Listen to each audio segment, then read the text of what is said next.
Bonjour à tous, Vivre, le magazine de la Ligue contre le cancer, se décline en format audio et pour ce nouvel épisode, on vous propose d'écouter le docteur Suzette Delaloge, oncologue et chercheuse à l'Institut Gustave Roussy. Elle a développé un programme de prévention et de dépistage personnalisé, aujourd'hui décliné dans 6 autres centres anti-cancer sur tout le territoire. Son nom, Interception. Suzette Delaloge nous en explique la philosophie. Parmi les gens qui développent un cancer, il y en a à peu près 40 à 50% chez qui on aurait pu identifier une situation de haut risque, parfois génétique, mais dans d'autres cas, bien d'autres risques liés aux expositions, etc. Et en fait, on aurait pu mettre en place des programmes de dépistage beaucoup plus intensifs, voire des mesures de réduction des risques pour éviter le cancer ou éviter le cancer grave.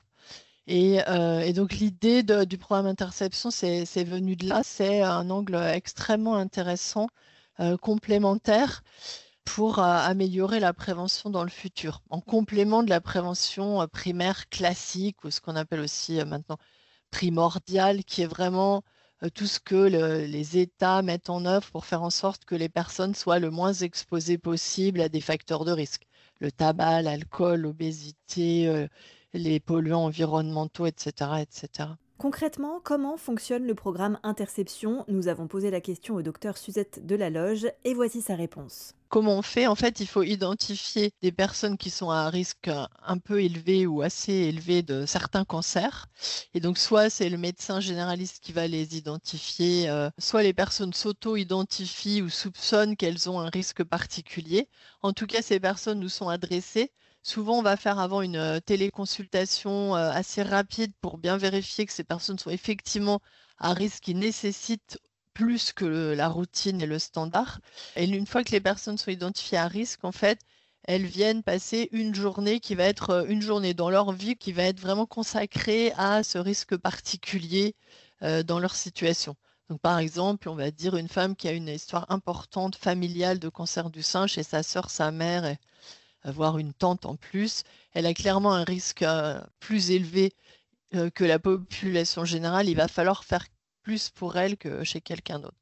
Et donc, cette femme va venir dans un parcours destiné aux femmes à risque élevé de cancer du sein, mais sans anomalie génétique. Et dans la journée, il n'y aura que des femmes dans la même situation. Et donc, on a des ateliers de groupe où on fait de l'information, de l'éducation, mais surtout, on va donner à chacun les moyens individuels de diminuer leur risque. Par exemple, la faible activité physique, c'est assez simple à cibler. Il faut augmenter l'activité physique. Ce n'est pas quelque chose qui est simple et faisable pour chacun.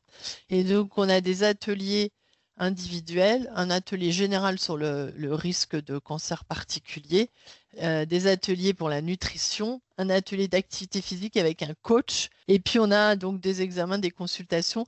Et à la fin, on a un programme personnalisé qu'on va partager. Donc à la fin, c'est la personne qui décide. Mais dans la journée, on aura fait beaucoup d'efforts pour casser les freins et les barrières des personnes, typiquement la peur, la culpabilité, l'impression de ne rien pouvoir faire. Donc tout ça, on va détruire tout ça parce que ça n'a aucun sens en général. Donc évidemment, juste changer son comportement, ça ne change pas tout. Mais on peut avoir une diminution de risque très souvent de 25 à 30% en changeant un certain nombre de choses. Et en alliant un dépistage plus performant, plus fréquent, etc., et des mesures de réduction des risques, on a des chances vraiment majeures. Et c'est l'objectif global du programme de réduire le risque de cancer avancé et de mourir par cancer. Voilà, c'est la fin de cet épisode, un complément sonore du numéro 406 de Vivre, le magazine de la Ligue contre le cancer. Retrouvez nos articles et abonnez-vous directement en ligne sur le site www.vivre-cancer.fr. À bientôt!